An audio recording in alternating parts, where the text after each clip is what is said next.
What is going on, pro wrestling fans? Welcome back to the J Area. My name is Jose Ramos Jr., and a very eventful week in pro wrestling ahead of us. Obviously, we have Raw, NXT moving to CW, we have SmackDown, AEW Dynamite celebrating its 5-year anniversary, all concluding with Saturday's Bad Blood event.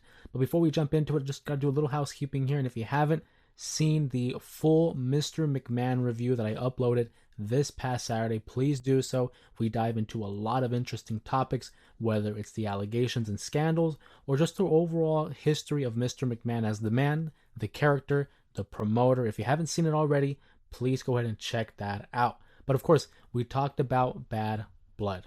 Bad Blood is the event that I've been looking forward to the most in recent months. We had great events in SummerSlam, Bash in Berlin, but Bad Blood has the potential to have one of the better cards of the year. It has a lot of storylines that have been stretched out over the course of this singular year as well. Of course, I'm referring to the Liv Morgan, Rhea Ripley matchup, Punk versus McIntyre, the whole Bloodline saga. We also have Damian Priest and Finn Balor. Just a lot of variety, a lot of stories that are covering ground here in this PLE. But the main question a lot of people have been asking is, what should be the main event of WWE's Bad Blood? It's narrowed down to really two options. We have the tag team match, Solo Sikoa and Jacob Fatu of the Bloodline versus one of the greatest tag teams to have ever been assembled, really, with in terms of star power, Roman Reigns, Cody Rhodes. Cody Rhodes and Roman Reigns both having ties to Atlanta, Georgia, where this event is taking place. But on the flip side, we also have the Hell in a Cell matchup between CM Punk and Drew McIntyre. You can make an argument for either match. You can make a case for either story being, of importance that is worthy of a main event for a PLE such as Bad Blood. Of course, if you've been watching the videos and keeping up with the episodes here on the YouTube channel, you would know where my stance is. I am a firm believer that it has to be CM Punk versus Drew McIntyre inside the Hell in a Cell. And what are my arguments? What is the case that I have to make for the Hell in a Cell match being the main event? Well, number one, it's the Hell in a Cell match. In recent years, Triple H is trying to reestablish the importance, the significance of the Hell in a Cell matchup, because there was a good decade, really, where because of the Hell in a Cell pay-per-view event / PLE, it was seen as just a gimmick match that we would throw matches a part of. It wasn't like, oh, this match is appropriate for the Hell in a Cell match. It was more of like, well, it's October, it's around that time of the year, let's just stick them inside the cell. But in recent years, we've seen guys like Edge versus Seth Rollins. We've seen Cody Rhodes versus Seth Rollins. We saw Finn Balor against Edge. We've seen instances where this matchup is trying to get reestablished as a serious gimmick matchup. And in all of WWE right now, the best story fitted for this matchup by far, CM Punk versus Drew McIntyre. This match is essentially the epitome of what this premium live event should be focused on. The matchup itself, Hell in a Cell, is a feud ender. It was built, it was created, it was developed to be a feud ender. Look at some of the greatest Hell in a Cell matches of all time. Obviously the first one, which, by the way, that's another plug there. If you haven't seen my top 5 favorite Hell in a Cell matches as a part of Friday 5 Count, check that video out as well. It was a lot of fun to create and to record that. But I digress. We have one of the greatest Hell in a Cell matches, the original, Shawn Michaels versus The Undertaker. We have Mankind versus The Undertaker. The Undertaker versus Randy Orton. The Undertaker versus Edge. You're starting to see a theme here. The Undertaker is a staple of that matchup, but it's because he's had so many rivalries that have ended or have escalated because of the Hell in a Cell matchup.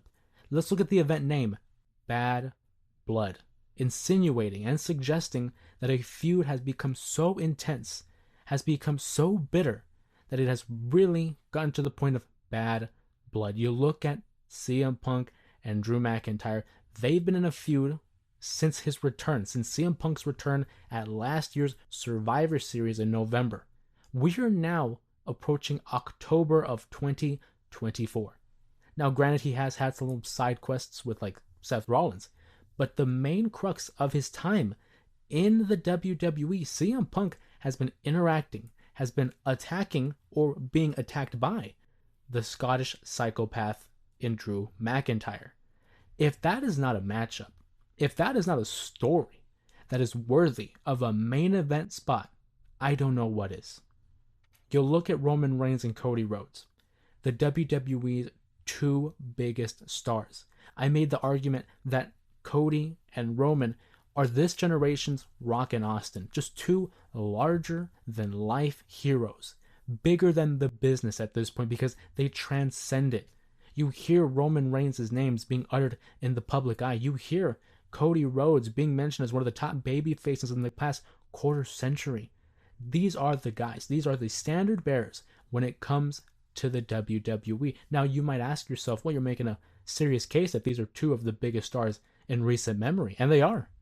So why wouldn't they be appropriate for the main event spot of Bad Blood? Well, I'll tell you why. Because those two guys, their trajectory is still on the climb. Those two are going to become bigger and bigger. And right now, it may seem a little bit difficult to understand and comprehend that, being that they are the North Stars within the WWE universe. But trust me, these guys are going to go down as one of the all-time greats, Hall of Famers for sure. So they don't need this as much as that other feud, Punk McIntyre, needs it. The build has been successful. It has been exciting. And most importantly, it's been entertaining. How many times have we seen the WWE in recent memory before the Triple H regime really kicked in? How many times have we seen a feud begin to lose steam? It hasn't happened. Knock on wood, it hasn't happened with Punk and McIntyre. This is the time to capitalize it. If you want to end it with a bang, you do it here. You do it as the main event of a PLE in Bad Blood. Cody Rhodes and Roman Reigns, any other PLE, they're going to be the main event. Any other show, they're going on last. But when are we going to get another opportunity to have Punk and McIntyre, not only in a match, but as the main event? When are we going to get an opportunity to see CM Punk main event another show? But probably when he has like a world title matchup, whether it's against Gunther or not. But when are we going to get another opportunity when a major feud that is not contested for a title, when is it going to get to main event? You look at the tag team match, it doesn't have a title either. It's a huge part of the Bloodline saga, don't get me wrong. But the main distinction here to recognize, the Bloodline matchup, that is Solo Sikoa and Jacob Fatu versus Roman Reigns and Cody Rhodes, that doesn't feel like the ending of something. It feels like a continuation of a story. This isn't the culmination like CM Punk and Drew McIntyre. That feud feels like it's ending. CM Punk and Drew McIntyre have promised blood. They promise they're going to do whatever it is that they need to do to emerge victorious. They want to inflict damage. They want to inflict pain upon the other person. That, my friends, is a grudge match. That is a match that I would pay to see. Don't get me wrong. I'll pay for, Cody Rhodes and Roman versus the Bloodline. Absolutely. But it doesn't have the same weight as the Hell in a Cell match. It does have weight. Don't mistake that. There is weight. There is a level of importance and significance when it comes to the tag team match. But I feel like I need to see the Punk versus McIntyre match. When you've spent so much time and equity in a singular feud, you want to see a great payoff. So obviously people are going to make the comparison, well, the Bloodline saga has been going on for 4 years. We've invested so much time. Cody Rhodes has been going up against the Bloodline for almost 2 years now. We have to see what happens this Saturday. And yeah, I totally agree with it. But it's not the end. We know it's not the end. We know that this feud is going to continue on to Survivor Series. It's not a secret that the War Games matchup for the men's side is going to involve the Bloodline. How could it not? When you have players involved like the Guerrillas of Destiny, like a Jacob Fatu, like a Solo Sikoa, Roman Reigns, Cody Rhodes, Kevin Owens, and Randy Orton, they're involved too. But I think we all know that's not the babyface team we want representing at War Games. If you ask anybody, it's the OG Bloodline. You want to see the Usos reunite with Sami Zayn and Roman Reigns. But that's a topic for another day. You see, the main event needs to be CM Punk versus Drew McIntyre. That's what it has to be. It's the culmination. It's the ending. How are you going to have that matchup, let's say, be in the third slot and have a what I'm guessing is going to be a violent encounter between the two, between two bitter rivals. And then we have, let's say, Nia Jax versus Bayley. No. That's a closer. That's the match that needs to close. Cody Rhodes and Roman Reigns do not need to main event this. But the main event, it needs CM Punk versus Drew McIntyre. And I'm hoping we get it, because I think that's the right call. But what do I know? I'm just a fan. You're just a fan. That's why we're here discussing pro wrestling. Another point of discussion that has been made is these cards, these PLE cards that only have 5 matches to each event. It's pros and cons. It's up to your liking. I remember growing up as a pro wrestling fan when pay-per-views were about, 7 to 8 matches. That was about your average. You had most of the championship matches were included, a couple of the undercards, you had the mid-cards, and of course your main events. It was typical to get 7 to 8. It's a sweet number. But in recent years, more like the last year and a half, we've been getting 5 matches. Obviously, you get your big main event. You have your second match that could be a main event, but it's not. And then you have your other 3, which are the mid-card and just important storylines going on. I, for one, am okay with it.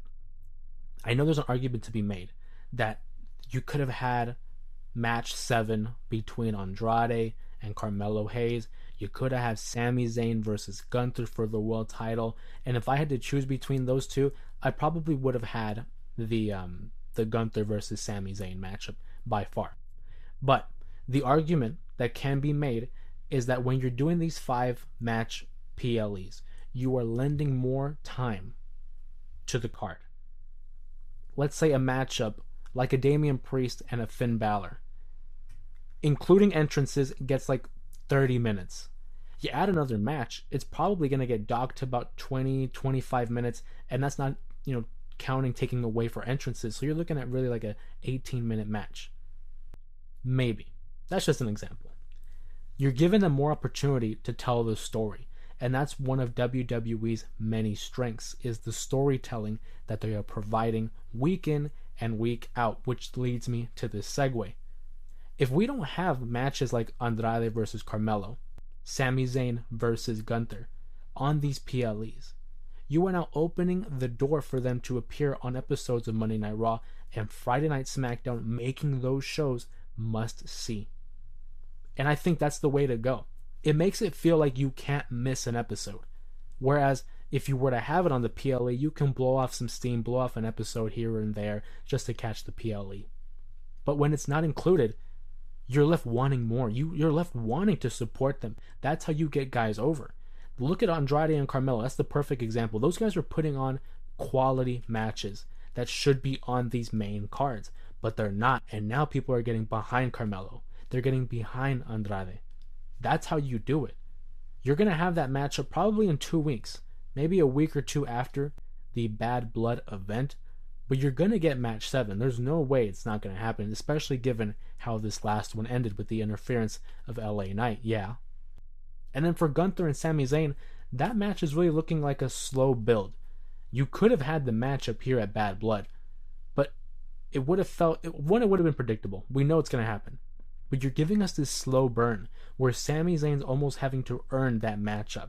And I think that's the way to go, because some people can make the argument, well, Sami Zayn just popped out of nowhere and but basically threw his name in the hat for a championship opportunity against Gunther. And Gunther's saying, who the hell are you to come and step up to the world champion? Well, I'll tell you who he is. He's Sami Zayn. He just was the Intercontinental champion. He was the one that had defeated Gunther for said Intercontinental champion. So why wouldn't he be in consideration for a title shot? Now, granted, I'm of the mindset that you need to earn a title shot against the champion. And that's what he's going through right now. He's going through a little bit of a trials and tribulations, having to fight off Kaiser. And what has been an entertaining little feud leading into the Gunther matchup. Will that be the matchup on Monday Night Raw? Gunther versus Sami? Don't know. Could it be Crown Jewel? Very possible. Very possible. And again, that spreads it out in terms of storytelling, in terms of storylines. You have another marquee matchup for a big PLE like Crown Jewel on the horizon, and you're left wanting more. You want to support this guy. You want to support the story.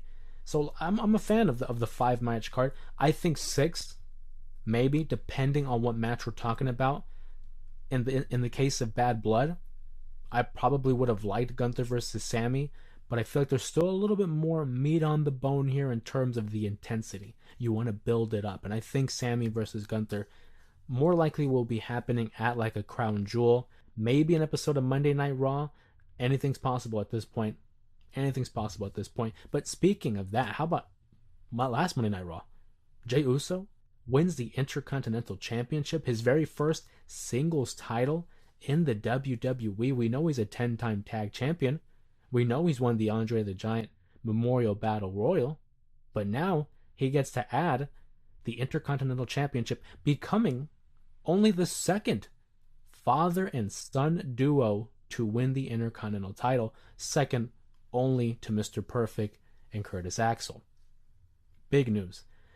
We were going into that matchup, and I was thinking that Braun Breaker was going to win. I didn't think they were going to have Braun Breaker drop the title in under 2 months, but they give it to Jey Uso, providing a memorable moment for the Ontario crowd, and really providing incentive for fans to tune in to Monday Night Raw. And I love that unpredictability when it comes to pro wrestling. Pro wrestling is at its peak when you can't predict it, when you have these surprises, and seeing the way the crowd accepted the victory. Jey Uso, emotional, overcome with emotion, winning the Intercontinental Championship, and it's a stepping stone championship. Don't get me wrong.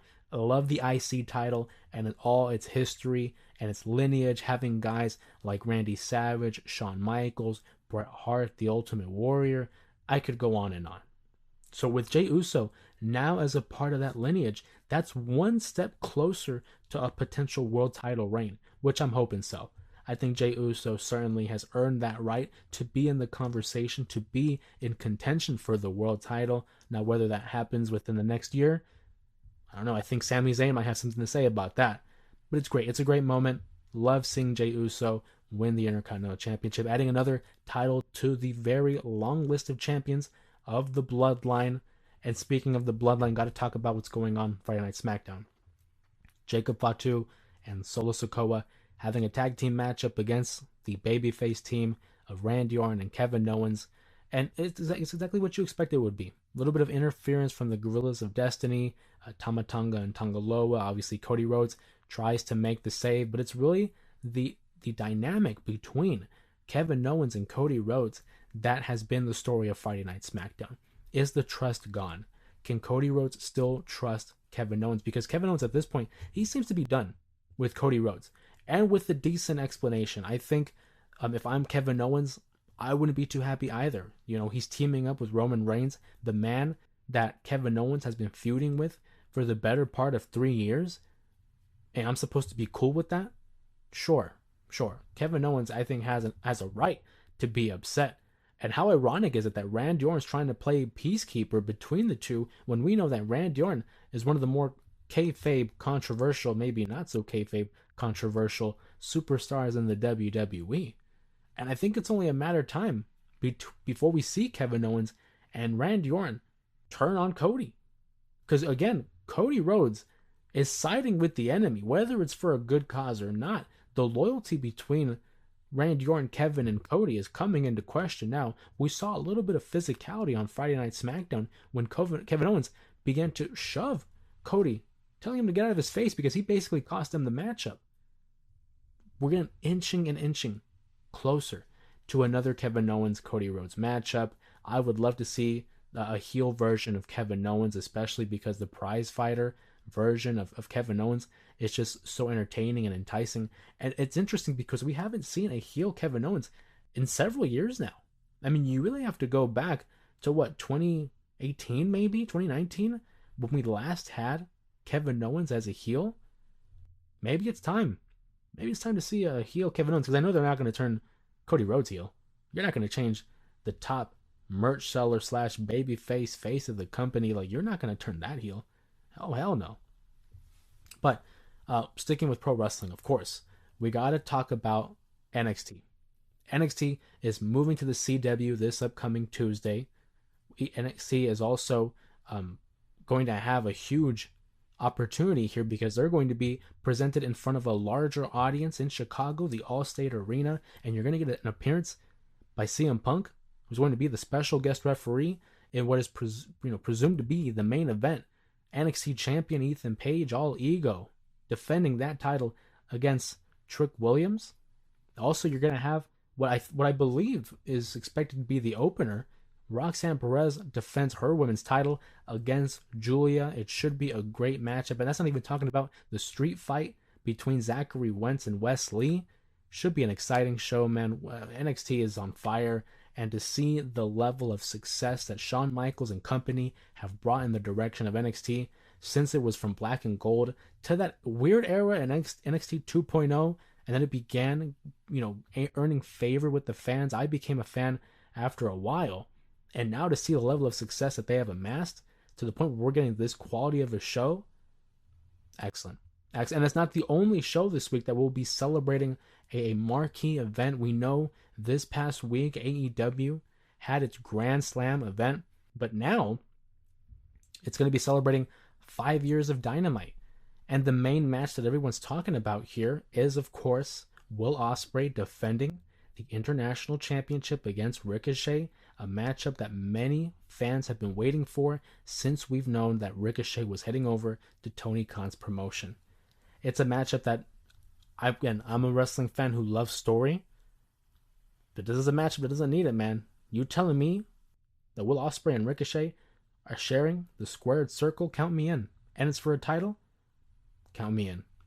Count me in. Should be exciting. Again, Dynamite celebrating 5 years. I think whether or not you're a fan of AEW or WWE, I don't believe in the tribalism, but let's be real, it's there.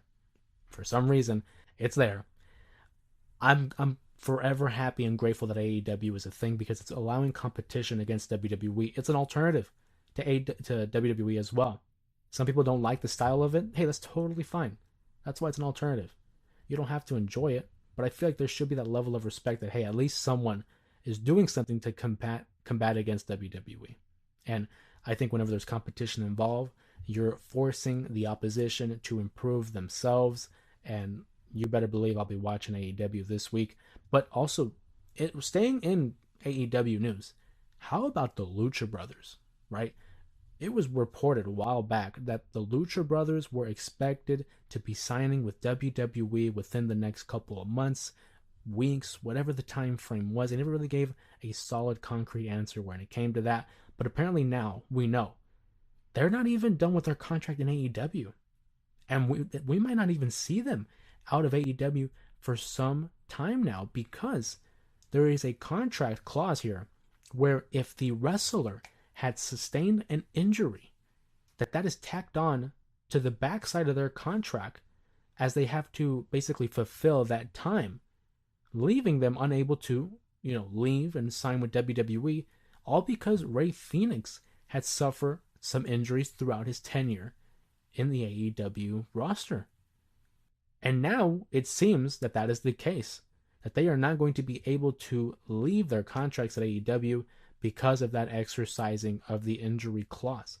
Now, whether or not you are pro or con AEW, it is an interesting point to take here for Tony Khan, because who does this benefit? It doesn't benefit AEW, because the Lucha Brothers apparently do not want to appear on television. They're done. They have their eyes, focused on the future here.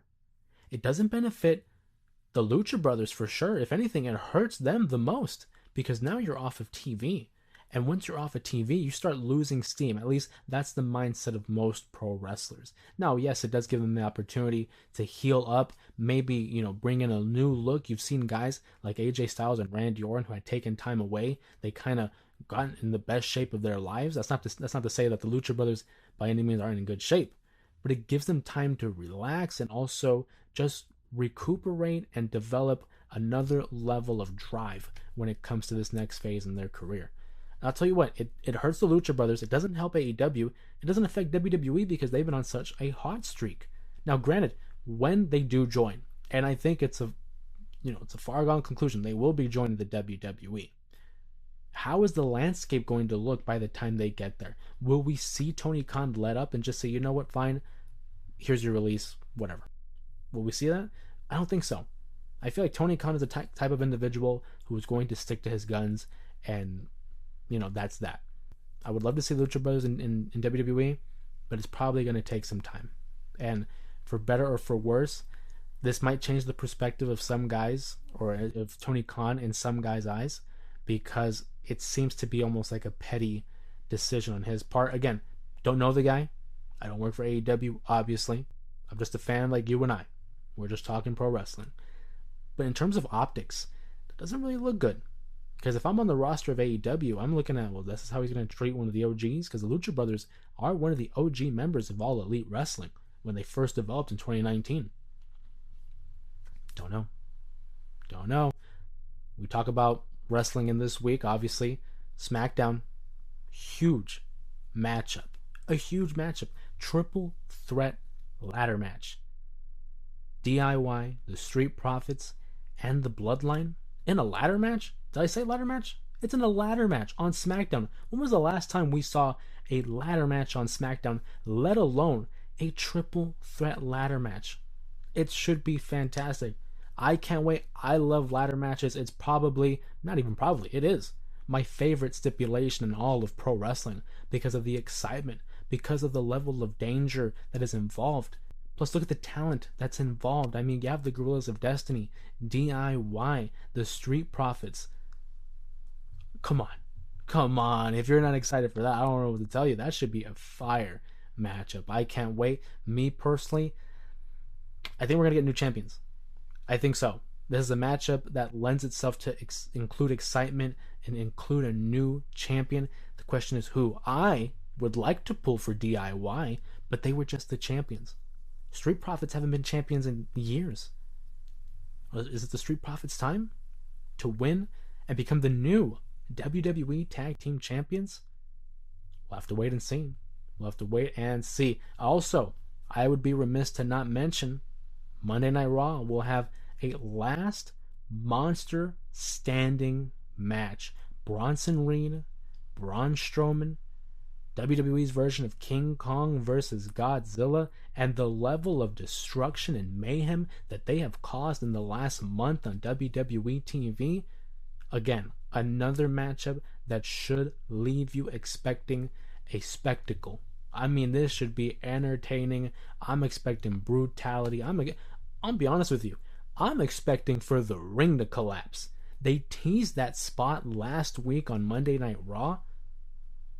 I think it's going to happen. And if it does that mean this is the main event match? Because let's be real, you're not going to collapse the ring to put it back together for the next segment. You're going to collapse that ring and just call it a night. This matchup is going to be huge. We've seen them bust through walls, bust through doors, bust through tables, a car. They literally threw a man at one another. It should be fantastic. I hope you guys are as excited as I am for this upcoming week in wrestling. The last monster standing matchup. NXT moving to the CW. We have AEW Dynamite's 5th year anniversary. We have a ladder match on SmackDown. And then Bad Blood. Hell in a Cell should be the main event. Hell in a Cell this upcoming Saturday. Should be a fantastic week in pro wrestling. And I guess with that being said, guys, thank you for joining me on this episode of the J Area Podcast. If you enjoyed this episode of the podcast, give the video a like, give it a thumbs up, comment down below which show you are looking forward to the most, and do not forget to subscribe to the channel to keep up to date with all the videos that are produced on this channel. And like I said, be sure to check out the Mr. McMahon review. Be sure to check out my top 5 favorite Hell in a Cell matches in WWE history. And with that being said, my name has been Jose Ramos Jr. I'll see you guys in the next one.